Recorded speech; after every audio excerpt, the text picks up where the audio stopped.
This is the Floridaville. Get to know the people behind the Florida names you know. I'm your host, Rosanna Catalano. On this episode, we get to know lawmaker Paul Renner. He serves District 24 in the Florida House of Representatives. Rep. Renner is set to be Speaker of the House beginning in the year 2022. We're recording remotely today. I'm in my office in Tallahassee, and our guest today, Speaker-designate Paul Renner, is speaking to us from where? I didn't even get to catch that from you. Where Palm Coast, Florida. Coast. Welcome to the show. Rep. Renner, tell our audience what cities make up District 24 in Florida. Well, it's 3 counties, so all of Flagler County, and I mentioned Palm Coast, which is the biggest of the cities, also parts of St. Johns County, just south of St. Augustine, and the northern part of Volusia County, Ormond by the Sea, and then a big chunk of Fern Country, Pierson, Seville, and northwest Volusia. So those 3 counties I represent in District 24. And what committees do you serve on in the legislature, and what do those committees do? Sure. Yeah. Well, I'm the rules chair. And so we, as the name suggests, we look at all the bills that are set to come to the floor, make sure that we've dealt with amendments and coordinated kind of the choreography, if you will, and how the time is going to work for questions and debate to make sure that everybody has an opportunity to be heard on the issues. And that's what we do in the Rules Committee.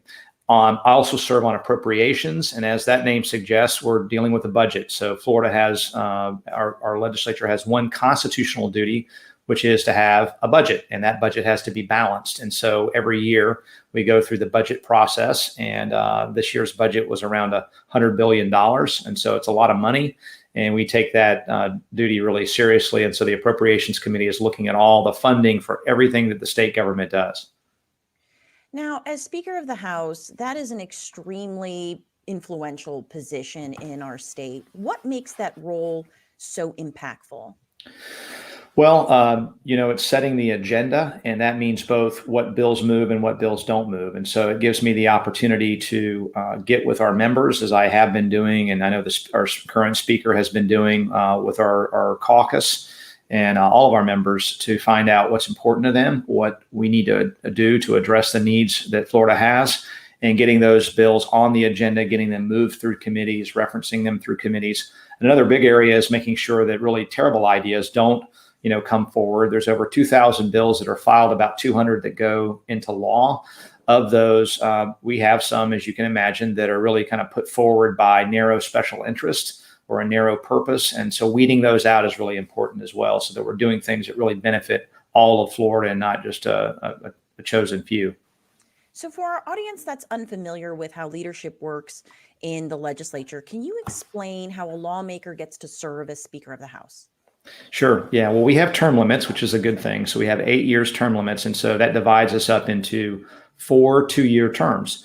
And so because of that, it conveniently kind of works out as to freshman, sophomore, junior, or senior, as you would have in high school or college. And so in the freshman class, the incoming class, after they've had a chance to serve together for at least one session, has an opportunity to pick a class leader. That leader then in turn typically goes on to be designated as speaker about a year out. And then if you get reelected, and in this case, Republicans hold the majority, I'm a Republican, then that person would become the leader of the chamber, the presiding officer of the chamber.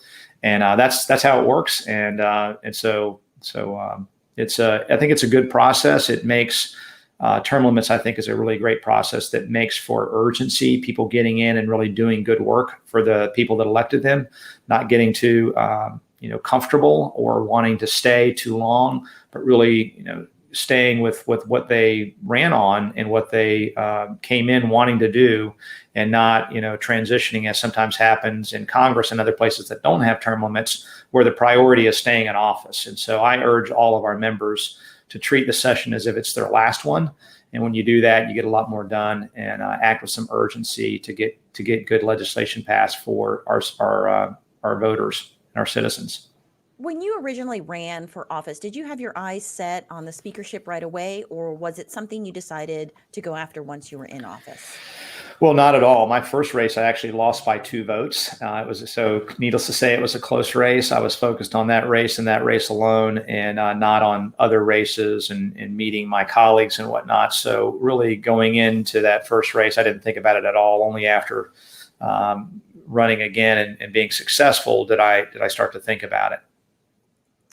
And how would you characterize your leadership style? Well, I'd say the military, having been in the military for 23 years, mostly reserve time, but active duty as well, and a couple conflicts. The military model would be my model, which is, never lose sight of the mission to deliver the things we need for the people of Florida. It's also the idea that it's about a team, and every member of the team is critical. And so I really believe that an individual's success, and this is true in life, but it's certainly true in a legislative body of 120 members that we have in the House, that it's about the person to your left or right determines whether or not you're successful, and their success depends on you. And so we really are a team or a collaborative body. So collaboration is key. What are some of your proudest accomplishments in the legislature thus far? Well, I would say, and I mentioned it earlier, overall, I'm proudest that we're careful with other people's money. We have a balanced budget amendment to our Constitution, so we only spend what we take in. And everybody works hard for what they earn. We don't have a choice about whether we pay taxes. And so we have to do things that honor the precious resources that we've taken away out of people's individual and family budgets, and make sure that we're using those in a really, really smart way. And if we don't have a smarter way to use them than they can use for themselves, we ought to be giving it back, or making sure, as we have in Florida, we have some of the lowest state taxes in the country. We have no state income tax. So we've been very, very conscious to not spend other people's money. Now, what that means is that we're completely unlike the federal government and Congress, which seems to be spending other people's money with reckless abandon, trillions of dollars. And it's dangerous because all those dollars are borrowed. And so that means that my 14-month-old daughter is going to be paying that bill over the rest of her lifetime. And it's just not, it's not prioritizing. And so we prioritize where we spend money. The other thing I would say is bringing choice to both education and healthcare. That's really important, letting parents and students choose the education that works out best for themselves, and cobbling together, whether it's tutoring or online learning, whether it's a public school traditionally or a public charter school or a private school, making sure that we have the customized education and the choice in education that is so important, as well as transparency. And so transparency covers everything. Healthcare, that means knowing the cost and quality of our care, making sure patients can be engaged in the kind of care that they get, and giving them, as I passed a bill a few years back called the Patient Savings Act, that gives people an opportunity to actually recoup money when they can find a lower cost, high quality provider and take interest in the cost of their care along with their insurer. So we're doing a lot of things like that continue to put people in the driver's seat to choose what's best for them and the things that matter most. And those are things I'm proud of having accomplished so far, but there's more work to be done. Thank you so much for your service at this point. So let's take a quick commercial break. And when we come back, I want to ask you about your early career, your education, and your childhood. At Rocket Ship Consultants, our mission is to take your organization to the next level. Our team develops strategic communication plans that help entrepreneurs, corporations, associations, and individuals reach new heights. Our consulting team is made up of attorneys with additional experience in journalism, public relations, politics, broadcasting, and advocacy. Let us help you take that dream you have for a podcast or video show and make it into a reality. We can create networking opportunities, educational forums, and interactive conferences to spread your message. Let our team provide you with fresh ideas and inspiration. Rocket Ship Consultants offers a variety of services, so check out our website at rocketshipconsultants.com. Take off with Rocket Ship Consultants and launch your organization with us.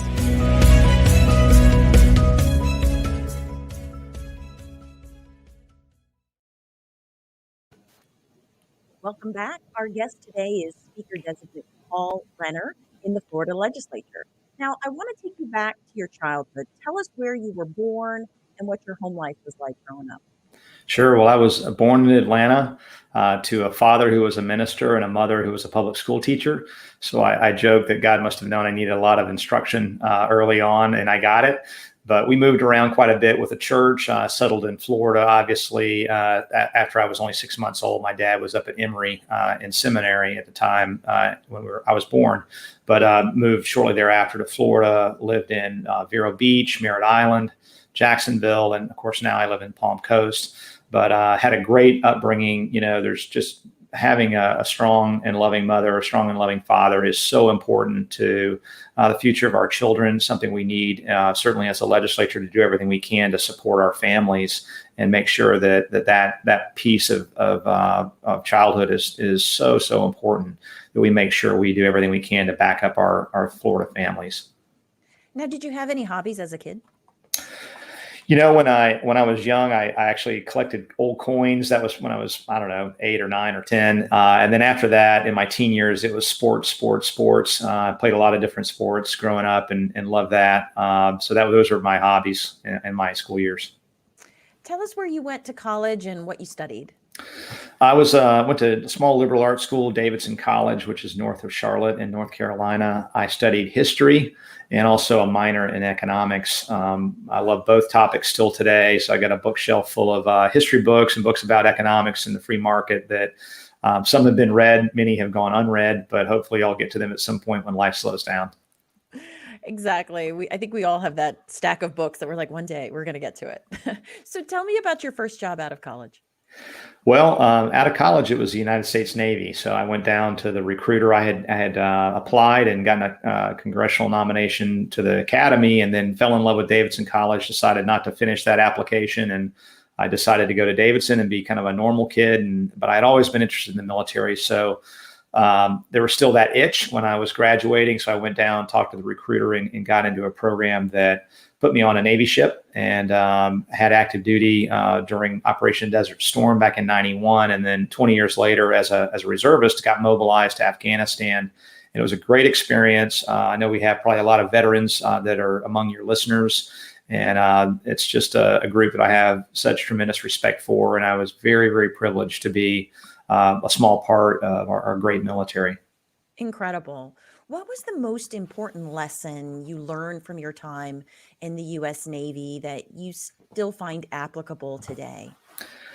I think the biggest one is a kind of a serious one, and that is when you go over to a wartime environment. I've done that now twice.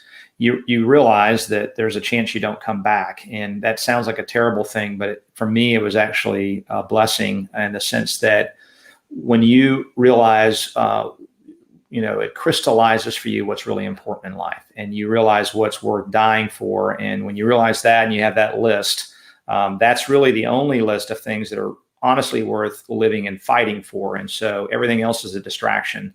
And I think that was, for me, certainly a perspective that I try not to lose. When you come back and you're running to the mall and you're going to games and doing all these different things, it's easy to get for life to kind of get you off on things that really don't matter. And so it was helpful to me to focus on the things that really matter in life and fight for those. Well, you may not know this, but the both of us have something in common. We both attended law school at the University of Florida and then began our legal careers at the state attorney's office. I began mine down in Fort Lauderdale. Tell me about your time as an assistant state attorney, and did any of those cases leave a lasting impact? Well, we have another thing in common because I was also in Fort Lauderdale. However, I'm quite sure that you were well after me. I'm at that stage in life where most people were after me or after my time. But it was great. I'm still an attorney today. No offense to my colleagues in the world of business law, but it was really the most fun I've had as a lawyer. You always feel like you're the good guy, defending victims in the community. Somebody said that it's not about, prosecuting as much as a more neutral position. You're a minister of justice and you're there to do what's right. Sometimes that means you've got the wrong person, or you need to look for exercise of mercy where people just made dumb decisions, but they didn't hurt anybody. Other times they made very bad decisions and they need to go to prison. And so being able to really be an advocate for the community and this public safety was amazing. When a mom and dad comes and says, "Hey, thanks, our kids can sleep at night because they know that person's not going to come back in our house or threaten us," whatever the case might have been. That's a really cool thing for prosecutors. For those young folks out there in law school, I think it's a great way to start. You get a lot of trial experience, and it just feels really good to be in that role. I always recommend to young attorneys that it is one of the only times in your legal career where you will feel like you are on a team, Yeah. really fighting for justice. It was an incredible experience. So to be a soldier, a prosecutor, a political leader, you have to be pretty courageous and willing to stick your neck out. What advice would you give to someone who has to tackle a project that they are apprehensive about, or maybe even a little scared? Well, here, I'm going to steal a line from Dan Rooney, who runs Folds of Honor. He's a wartime fighter pilot, and I just got to hear him speak more than a couple of weeks ago. And one of the principles he lays out for the audience is go before you're ready. And that's really about the power of faith. And, if we wait until we're certain about the outcome and everything, you won't accomplish much in life. And certainly the big success stories in America, usually if it's in business, you learn that this person who's been wildly successful was days away from bankruptcy, maybe on multiple occasions, but still stepped out and took those risks. Or in the case of our military heroes, our law enforcement heroes, put themselves in harm's way for somebody else, not knowing what will happen to them. That's really courage. And I would say, for a politician, it's a powerful attribute. If you can have somebody that has principle and courage, you can change the world. And one without either of those is somebody that causes all the cynicism that we have in our country today, where you have neither a moral compass nor any courage to travel wherever that compass might lead you at the moment. We certainly need people that have both of those running for office. So if you're interested, give us a call. I love that. Go before you are ready. I'm going to take that away. Yeah, and that's Dan Rooney. He was fantastic. So I've got to get his book and read it. But I'm going to write that and keep that in my office. I really like that. So what advice would you give to somebody wanting to run for office, since you mentioned that there are some seats open? Yeah. The first two things you have to clear is you have to talk to your employer and your significant other. Those folks have to be on board, or it's not going to be a joyful journey. And so that's really important. And if you have the support of the people closest to you, know why you want to run. It's if you want to just hold office, do us all a favor and stay home. Be able to commit to do something while you're there. And my measure is I want to be able to go back at the end of my life, or look back and say, the time away from family, the time away from my day job, because we're a part-time legislature, was worth it, because we did these 2 or 3 or 4 things that have had a lasting positive effect on our state. And so, if you go into it with that mindset, and again, with those principles and with the courage, you could absolutely get amazing things done. One person can, again, with that man or woman on your left and right helping you. So what do you hope to accomplish with the years you have left in the House? A lot. There's new issues that come to us every day. We have a lot of challenges, but also opportunities. And we're going to work on both of those in a thoughtful way, as we said, in a courageous way. It's important that we tackle not just what's in the news, but also what's difficult, the long-term problems that never seem to get addressed. We're going to tackle those and make sure Florida stays the #1 state in the country. Well, we'd like to end our show with a little fun by asking all of our guests the same 7 questions. So what would people be surprised to know about you? Probably, by the way I look, that I speak a little Spanish. My wife's Colombian, and I lived in Venezuela for a while. Not fluent as I used to. I used to be more fluent, but I do speak a little Spanish. Oh, yeah, I love that. Yeah. Podemos hablar. So when you have guests in town, where is your favorite place to take them? I love barbecue. So Captain's Barbecue out at the beach on the hammock side. There's some great Asian restaurant, Mama Ling's, and Flagler Fish Company has fantastic fresh seafood. So those are the 3 go-to places for us. What is the name of a book you recently read that you could not put down, or the name of a show you enjoyed binge watching? I don't get much chance to binge or watch anything, but I did some time ago watch Narcos, and I really thoroughly enjoyed it as far as binge watching.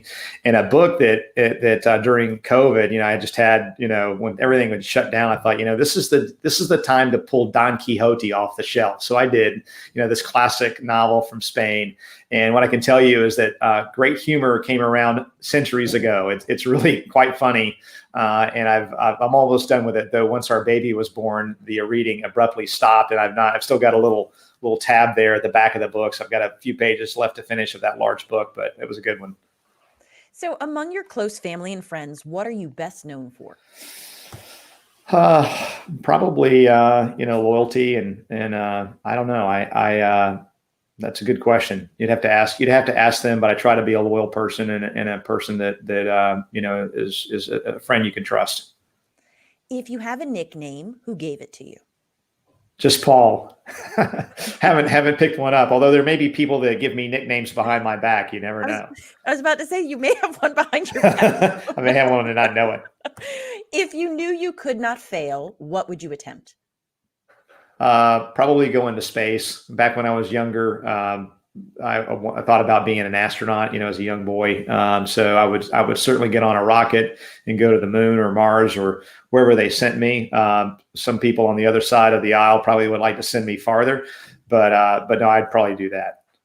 What are the top 3 things you love about living in Florida? I think we live in a state that has the greatest amount of freedom and opportunity, certainly more than most states these days. And that's a great thing. Love the water. We've got tons of water. We've got to keep it at a high quality. So we have the opportunity to fish and boat and really enjoy it and enjoy our beaches. And then the people. I've had the opportunity in my role to travel all over the state. The places I've been at dozens and dozens of places in Florida where I could happily live ever after. And they're great people and great places to live. So we have an amazing state. And so I couldn't want to live in another state other than Florida. Well, thank you so much for joining us today. Thank you, Ro. Appreciate it. Be sure to subscribe to our podcast. We are available on all your favorite podcast listening platforms, and follow us on Facebook, Instagram, YouTube, and Twitter. Visit our website, thefloridaville.com, to see extras regarding this episode. Our audio editor for this episode is Joy Tootle with Rocket Ship Consultants. If you're interested in sponsoring the Floridaville or would like to suggest a future guest, email me, Rosanna@rocketshipconsultants.com. Thank you for tuning in.